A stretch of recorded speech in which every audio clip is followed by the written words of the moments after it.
السلام علیکم ورحمۃ اللہ وبرکاتہ۔ نحمده ونصلي على رسوله الكريم أما بعد، فقد قال الله تبارك وتعالى في القرآن الكريم والفرقان العظيم: أعوذ بالله من الشيطان الرجيم، بسم الله الرحمن الرحيم. فاذكروني أذكركم واشكروا لي ولا تكفرون. صدق الله العلي العظيم وصدق رسوله النبي الأمي الكريم، ونحن على ذلك لمن الشاهدين والشاكرين والحمد لله رب العالمين. نہایت ادب و احترام، عقیدت و محبت، والہانہ وابستگی، قلب کی شائستگی اور شگفتگی کے ساتھ اپنی اور ساری کائنات کے آقا نبی محترم، رسول محتشم، پیغمبر اعظم احمد مجتبیٰ محمد مصطفیٰ صلی اللہ تعالی علیہ وآلہ وسلم کی بارگاہ بے کس پناہ میں بآواز بلند درود شریف کا نذرانہ پیش کیجیے اور پڑھیے: اللہم صلی علی سیدنا و شفیعنا و نبینا و مولانا محمد معدن الجود والکرم، منبع العلم والحلم والحکم، وآلہ و اصحابہ وبارک وسلم. اسٹیج پر بے شمار علماء ہیں، چند ہی لوگوں کا نام قاری صاحب نے لیا، اس لیے تھوڑا وقت سارے لوگ لیں تو بہتر ہے. میں نے قرآن کریم کی ایک آیت کریمہ کی تلاوت کا شرف حاصل کیا. اللہ پاک فرماتا ہے: فاذکرونی، میرے بندو میرا ذکر کرو، اذکرکم، میں تمہارا چرچا کروں گا، واشکروا لی، میری نعمتوں کا شکر ادا کرو، ولا تکفرون، اور کفران نعمت نہ کرو. اس آیت کریمہ میں 4 باتوں کا ذکر ہے. فاذکرونی، اذکرکم، واشکروا لی، ولا تکفرون. میری گفتگو فاذکرونی کے تعلق سے نہیں ہوگی، نہیں اذکرکم کے تعلق سے ہوگی، اور نہیں ولا تکفرون کے تعلق سے ہوگی. بہت ہی مختصر گفتگو واشکروا لی کے تعلق سے ہوگی. آپ ضرور شریف پڑھ لیں تو میں گفتگو کا آغاز کروں. بڑی محبت سے اللہم صلی علی سیدنا و شفیعنا محمد و آلہ و صحابہ و بارک وسلم. حضرات، اللہ پاک فرماتا ہے کہ میرے بندو تم میری نعمتوں کا شکر ادا کرو. واضح رہے کہ اللہ رب العزت کی تمام تر نعمتوں کا شکر ادا کرنا واجب ہے.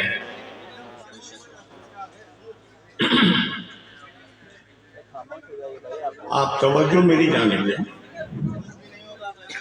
اللہ رب العزت کی ہر نعمت کا شکر ادا کرنا واجب ہے.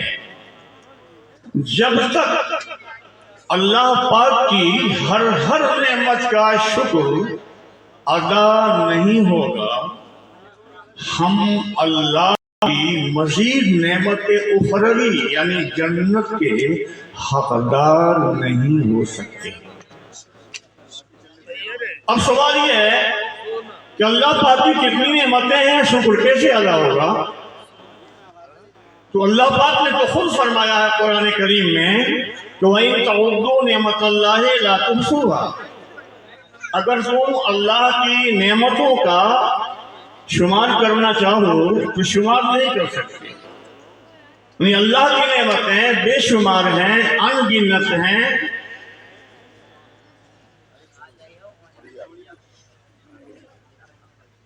بے شمار ان گنت نعمتیں ہیں، غیر محدود نعمتیں۔ ہماری زندگی محدود ہے تو ہم بے شمار ان گنت نعمتوں کا شکر کیسے ادا کریں گے؟ سب سے پہلی نعمت جو رب عزت نے ہمیں عطا فرمائی وہ ہے ہماری جان، ہماری زندگی، جان۔ اس جان کا شکر کیا ہے؟ ایمان۔ بندہ جب کلمہ طیبہ لا الہ الا اللہ محمد رسول اللہ پڑھ لیتا ہے تو اپنی جان کا شکر ادا کر لیتا ہے۔ اب اس کے بعد ایمان کے بعد بے شمار انگنت اور لاتعداد نعمتیں اللہ پاک نے ہم کو عطا فرمائی ہیں، تو ہم ان نعمتوں کا شکر ادا کیسے کریں گے؟ زندگی ہماری محدود اور نعمتیں لامحدود، شکرانہ ادا کیسے کریں؟ جبکہ ہر نعمت کا شکر ادا کرنا واجب ہے۔ اور پھر وہ جملہ دوہرا دوں کہ جب تک ہر واجب ہم ادا نہیں کریں گے، ہم اللہ تعالیٰ کی اخروی نعمت یعنی جنت کے حقدار نہیں ہو سکتے۔ تو اب یہ نعمتوں کا شکر کیسے ادا ہوگا؟ جہاں کہیں علماء، فقہا، محدثین کہ پرواز تھک جاتی ہے اور مسائل الجھ جاتے ہیں، مسئلہ حل نہیں ہوتا، تو وہ حضرات جن کو ہم اولیاء کرام کے نام سے یاد کرتے ہیں، ان حضرات کو اسرار شریعت کا علم دیا جاتا ہے، وہ ایسے الجھے ہوئے مسائل کو سلجھا دیا جاتا ہے۔ سبحان اللہ، سبحان اللہ، سبحان اللہ۔ اولیاء کرام منٹوں میں، سیکنڈوں میں نہایت الجھے ہوئے علماء علم شریعت کو جانتے ہیں، ظاہری احکام و فقہ کے احکام کو جانتے ہیں، لیکن اسرار شریعت، رموز شریعت کو علماء نہیں جانتے، اولیاء جانتے ہیں۔ سبحان اللہ، سبحان اللہ، واہ واہ۔